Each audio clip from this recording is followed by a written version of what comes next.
His portraits of life in Victorian England transcend time, language and culture. Devotees of Charles Dickens are marking the 200th anniversary of his birth, nowhere more so than the Museum of London. The ABC's Rachel Brown reports. Wealth and beggary, vice and virtue. So Dickens describes his love-hate relationship with the great throbbing heart of London. The city became a character of its own, seeping into his works, which are now on display. We have the manuscript of Bleak House, David Copperfield, Dombey and Son, The Mystery of Edwin Drood and Great Expectations. Quite a coup. Yeah. And his legacy endures. There's been endless remakes of Great Expectations. Yes, madam. Call me Miss Havisham.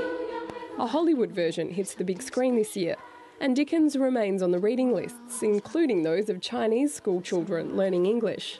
Because he captured that moment in time when we see things like the coming of the railways and steamships and this sort of mega city which is London, I think because he's describing it for the first time really in literary form, it means that we all will always refer to him and his text. He'll never be out of fashion.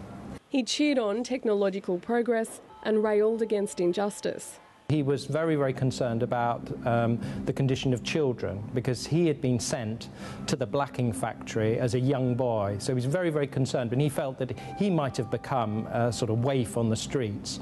Walk these halls and you'll find Dickensian London.